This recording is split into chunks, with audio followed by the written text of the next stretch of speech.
आपने अपने ये चमचे जो यहाँ पे 50 पार के नारे देते हैं, उनको दिल्ली लिया बुला के, उनको पूछा क्या हाल है आपके इलेक्शन का।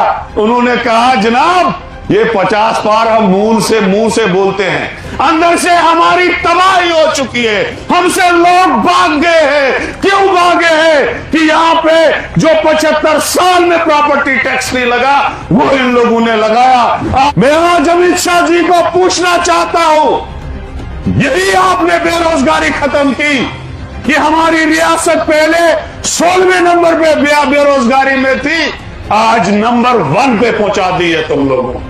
हिंदुस्तान की किसी दूसरी रियासत को, गुजरात को लेके आप यूटी बना के देखो, फिर आपको पता चलेगा कि आपको लोग किस तरीके से जवाब देंगे, किस तरीके से आपका 100 साल उन रियासतों में घास तक नहीं चढ़ेगा। ये चेतावनी है इस मरकजी सरकार को। अगर आपने हमारे हकूक बहाल नहीं किए, अगर आपने हमारी रियासत बहाल नहीं की, अगर आपने इन स्मार्ट मीटर को उखाड़ के नहीं फेंका, अगर आपने इस प्रॉपर्टी टैक्स को विड्रॉ नहीं किया, आपके खिलाफ लोगों का सैलाब निकलेगा, फिर आप अपनी किश्ती नहीं बचा पाओगे।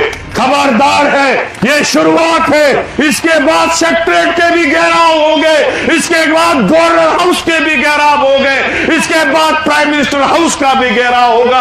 अब जम्मू कश्मीर का नौजवान जाग चुका है। आज हर गेट पे, लोगों के दरवाजे पे स्मार्ट मीटर लगा हुआ है जो लोगों का खून चूस रहा है। जिसकी 500 की बिल आती थी महीने की, आज 5000 रुपए की आ रही है, वो भी बीजेपी की देन है। एक होंगे हम तो बन जाते हैं खुर्शीदो मुबीन, वरना इन बिखरे हुए तारों में क्या रखा है। हमें एक होना पड़ेगा इस जालिमों के खिलाफ, जो जालिम हमारे 10 साल से इस डेमोक्रेसी को जम्मू कश्मीर में रोंद रहे हैं। अब आपकी ये जो 50 पार वाली थ्योरी है ये चलने वाली नहीं है। आपकी जो थ्योरी हिंदू मुसलमान को लड़ाने वाली है, कम्युनल पंगे कराने वाली है, ये भी लोगों को पता चल चुका है। तुम्हारे चेहरे लोगों ने देखे हैं, ये भी अब चलने वाला नहीं। तो हमारा मुद्दा एक ही है, वो ये है कि जम्मू कश्मीर की जो इज्जत है, जो सम्मान है, जो लोगों के राइट है, जो राइट हमको कॉन्स्टिट्यूशन ने दिए, जो राइट हमको डेमोक्रेसी ने दिए, वो राइट जो हमारे छीने गए हैं, उन राइट्स को बहाल करने के लिए आज तमाम हिंदू, मुस्लिम, सिख, ईसाई, जितने भी तबकों के लोग, चाहे वो गुजर तबके से हो, क्रिश्चियन हो, सिख हो और पहाड़ी हो, हर तबके से, जम्मू से और कश्मीर से यहां पे शामिल हुए। ये आज जो मैसेज चला गया यहां पे प्रदर्शन का, ये पूरे उन हिंदुस्तान के ऐवानों में ये प्रदर्शन का मैसेज गया। उन लोगों को हम आज इस प्रोटेस्ट से बताना चाहते हैं कि जो आप हमारे इत्तेहाद को, जो हमारा इत्तेहाद, जो गुलदस्ता हमारे महाराजा के वक्त में जम्मू कश्मीर था, जिस वक्त हिंदू, मुसलमान, सिख, ईसाई एक ही लीडरशिप के अंडर पुरअमन तरीके से चलते थे, जो आप हमेशा इस गुलदस्ते को, इस हिंदू मुसलमान भाईचारे को अपने सियासी मफाद के लिए, अपने वोट के मफाद के लिए तोड़ना चाहते हो, उस भाईचारे को जो खत्म करना चाहते हो, आज के इस प्रदर्शन से आपको मैसेज मिला होगा कि आज हम सारे लोग कटे हैं, आपके जुल्म के खिलाफ कटे हैं। जो आपने इस हिस्टोरिकल स्टेट जम्मू कश्मीर की रियासत को तबाह और बर्बाद किया, इस हिस्टोरिकल रियासत को आज तक 75 साल में हिंदुस्तान के आईन में, हिंदुस्तान की हिस्ट्री में ऐसा कोई मिसाल आपको नहीं मिलेगा कि जब हमारी जो किसी भी रियासत को यूटी नहीं बनाया गया। ये हमारी रियासत उन रियासतों में शामिल है जब हिंदुस्तान में कुछ रियासतें ही हुआ करती थी, तब हमारी रियासत का वजूद था। लेकिन बीजेपी ने एक चाल खेल के यहां की डेमोक्रेसी को बर्बाद किया, यहां कॉन्स्टिट्यूशन रोंदा गया और यहां की स्टेट को यूटी बनाया गया। आज सड़कों पे हमारे लोग मजबूर है उतरने के लिए। कभी नहीं 70 साल में ऐसा हुआ कि अपोजिशन पार्टियां धरना देने पे मजबूर हो गई। आज जब पानी सर के ऊपर से हुआ, जब हमें पता चला कि नवंबर में 2023 नवंबर में 10वां साल होने लगा, 14 नवंबर 2014 में इलेक्शन हुआ है जिसमें मैंने भी इलेक्शन लड़ा था, और आज 2023 नवंबर में 10वां साल चढ़ेगा। क्या यही डेमोक्रेसी है? यही मैं बीजेपी और मोदी जी को कहना चाहता हूं कि एक हिंदुस्तान के किसी दूसरी रियासत में 2 महीने आप इलेक्शन डेफर करके देखो। हिंदुस्तान की किसी दूसरी रियासत को, गुजरात को लेके आप यूटी बना के देखो, फिर आपको पता चलेगा कि आपको लोग किस तरीके से जवाब देंगे, किस तरीके से आपका 100 साल उन रियासतों में घास तक नहीं चढ़ेगा। आपको लोग जवाब देंगे। अभी आपने करगिल का इलेक्शन किया, हम खुद परेशान थे कि आप इलेक्शन क्यों नहीं कराते हैं जे.एंड.के, लेकिन हमें पता चला कि आपकी एजेंसियों ने आपको रिपोर्ट दी कि आप असेंबली नहीं, पार्लियामेंट भी नहीं, आप तो म्युनिसिपल इलेक्शन में भी दूर दूर तक कहीं नजर नहीं आ रहे हो। आपने अपने ये चमचे जो यहां पे 50 पार के नारे देते हैं, उनको दिल्ली लिया बुला के, उनको पूछा क्या हाल है आपके इलेक्शन का। उन्होंने कहा जनाब ये 50 पार हम मुंह से बोलते हैं, अंदर से हमारी तबाही हो चुकी है, हमसे लोग भाग गए हैं। क्यों भागे हैं? कि यहां पे जो 75 साल में प्रॉपर्टी टैक्स नहीं लगा वो इन लोगों ने लगाया। आज हर गेट पे, लोगों के दरवाजे पे स्मार्ट मीटर लगा हुआ है जो लोगों का खून चूस रहा है। जिसकी 500 की बिल आती थी महीने की, आज 5000 रुपए की आ रही है, वो भी बीजेपी की देन है। आज जम्मू का कारोबार खत्म हो चुका है, कश्मीर का बिजनेस खत्म हो चुका है। वजह क्या है? कि आज इन लोगों ने जो हमारा महाराजा का दरबार मुंह था उसको खत्म कर दिया। यहां अभी इतनी भीड़ होती थी, जम्मू में बिजनेस चलता था, लेकिन उसको भी इन लोगों ने खत्म कर दिया।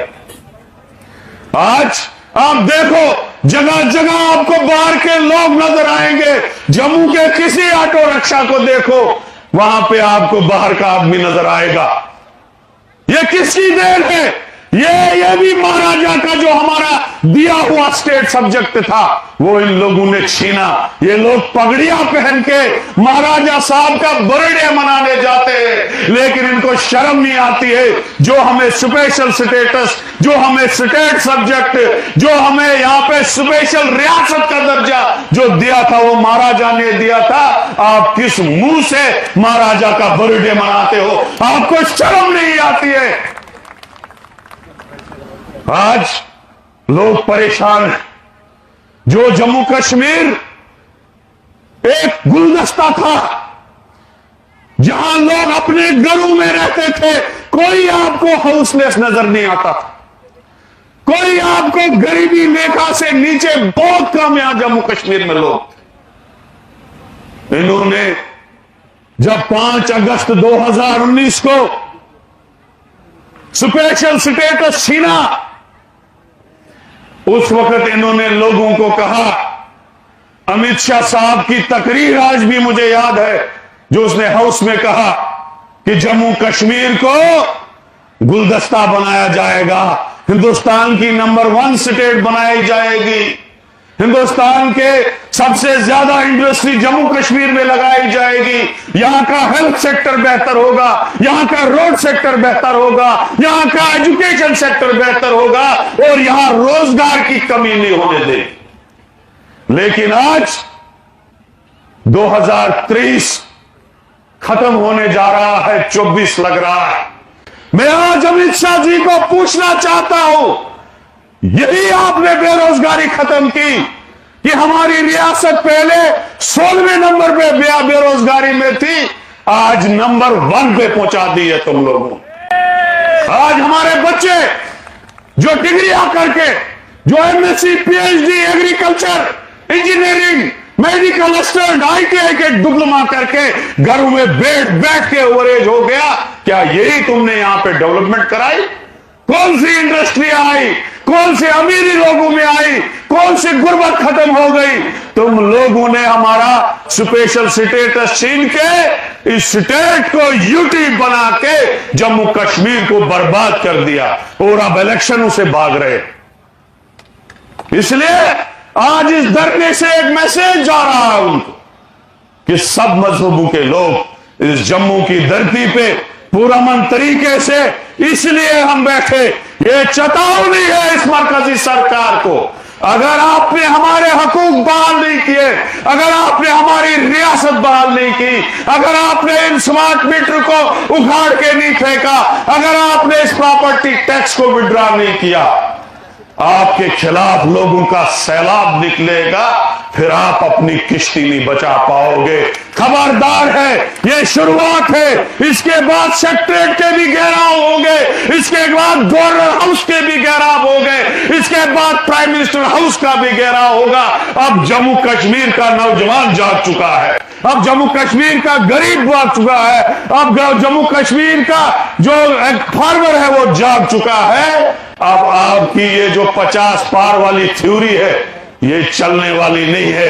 आपकी जो थ्योरी हिंदू मुसलमान को लड़ाने वाली है, कम्युनल पंगे कराने वाली है, ये भी लोगों को पता चल चुका है। तुम्हारे चेहरे लोगों ने देखे हैं, ये भी अब चलने वाला नहीं है।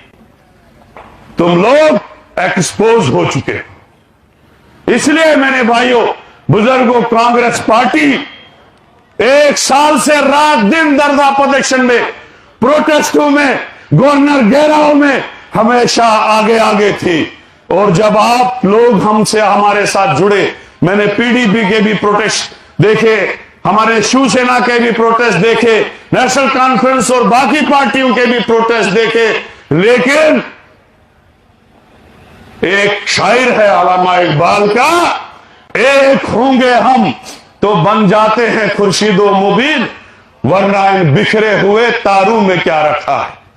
हमें एक होना पड़ेगा इस जालिमों के खिलाफ, जो जालिम हमारे 10 साल से इस डेमोक्रेसी को जम्मू कश्मीर में रोंद रहे हैं, जिन्होंने हमारे जम्मू कश्मीर के आईन को सस्पेंड करके रखा था, जो हक हमको बाबा साहब अम्बेडकर ने दिया था। इसलिए मेरे बुजुर्गों, दोस्तों, आज हम सबको इस प्रदर्शन में जो हमारी शुरुआत है, एक अहद करना पड़ेगा कि जिस दिन हमारा दूसरा प्रदर्शन होगा और जिस दिन हमारा इंडिया अलायंस के लीडर यहां आएंगे, उस दिन ऐसा शक्ति प्रदर्शन होना चाहिए, ऐसा लोगों का सैलाब होना चाहिए कि बीजेपी वालों की किश्ती उस सैलाब में डूब जानी चाहिए।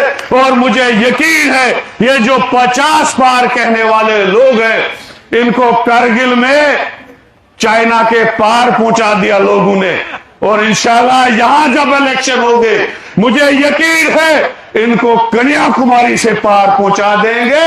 और अब इंशाल्लाह आने वाले दिनों में इंडिया अलायंस की सरकार होगी हिंदुस्तान में, और जम्मू कश्मीर में भी बीजेपी आपको 50 साल दूर दूर तक नजर नहीं आए।